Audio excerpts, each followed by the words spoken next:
Good morning guys, welcome back sa akin channel. Pagigising lang po natin na dito na tayo natutulog ngayon sa ating trabaho. Kasi napakahirap babangon ka ng alas 2 ng madaling araw pag sa bahay ka na natulog malayo, medyo malayo yung travel natin from Alabang. Time check 3:20 na ng umaga. Nagkakape tayo. Kape tayo guys, kape. Ayan. Update lang po tayo. Sa ngayon po dalawang linggo na tayong nag-i-stay dito sa trabaho kasi medyo duguan kasi yung pag-uwi, lalo pag umuulan na nakamotor ka medyo delikado din at lagi kang nagmamadali papasok. Kailangan kasi 4:30 nakaalis ka na dito sa trabaho at magsa-shuttle ng mga empleyado susunduin mo. Naka-assign ako ngayon sa Cavite, Bacoor, Las Piñas, Parañaque, Taguig. Yan pang apat na area na sinusunduan natin at inaatira natin.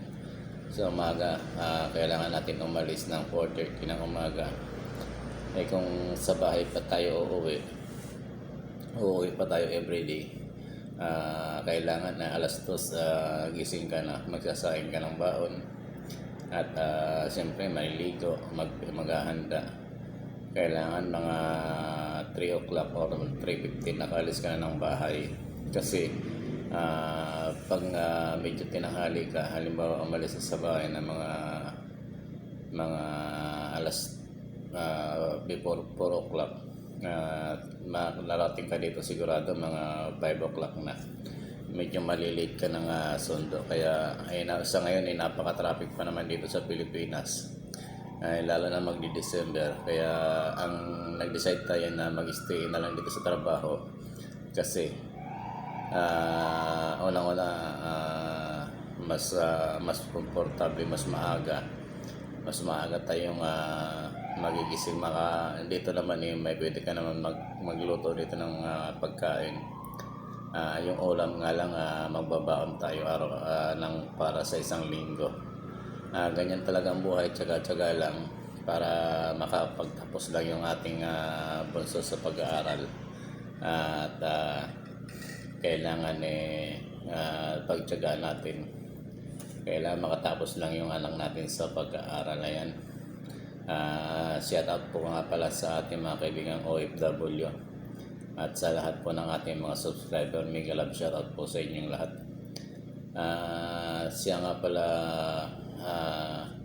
at ang hatid po natin tapos sa hapon po naghahatid tayo kahapon, kagaya kahapon. Medyo may meeting yung mga bossing.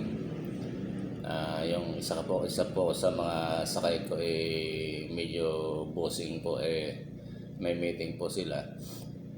Hindi po nakababa ng maaga. Medyo alas 6 mag-alas 6 na po ng gabi nakababa. Medyo na late po.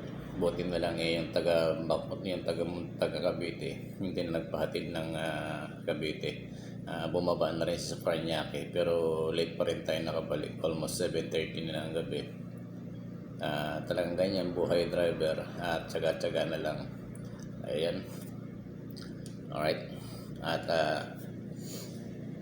ito, kape-kape muna tayo, magkakape lang tayo mamaya pag tapos natin mag-shuttle or magsundo ng mga empleyado sa mga kasama sa trabaho.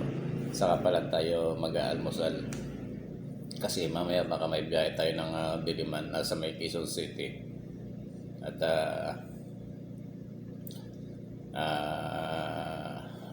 ang nakita ko kasi doon wala pa siyang pangalan pero kukunin na natin siyang biyahe mamaya para malibang-libang tayo sa labas. Biyahe tayo ng Quezon City and then sa Pasig. Dalawa po yun. Siguro before lunch nandito na tayo sa office ulit. Ayan. Shoutout po sa mga katulad nating driver. Talagang ganyan ang buhay driver. At tsaga-tsaga lang papasambat makakaraos din tayo.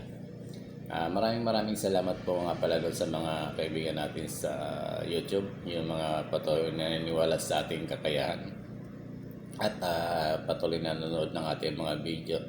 Sana huwag niyo pong i-skip ang ating mga ads para naman na makatulong sa ating revenue. Ayan, maraming salamat po at hanggang dito na lang po muna ang ating video at tayo maliligo muna at mamaya malapit na po mag alas 3:30 at mag-check muna tayo ng ating sasakyan bago tayo umalis. Lagi po nating pinapatupad yung tinatawag na blow baggage, yung check po natin yung battery, oil, lights at saka water para sigurado po tayo doon sa ating pagmamani.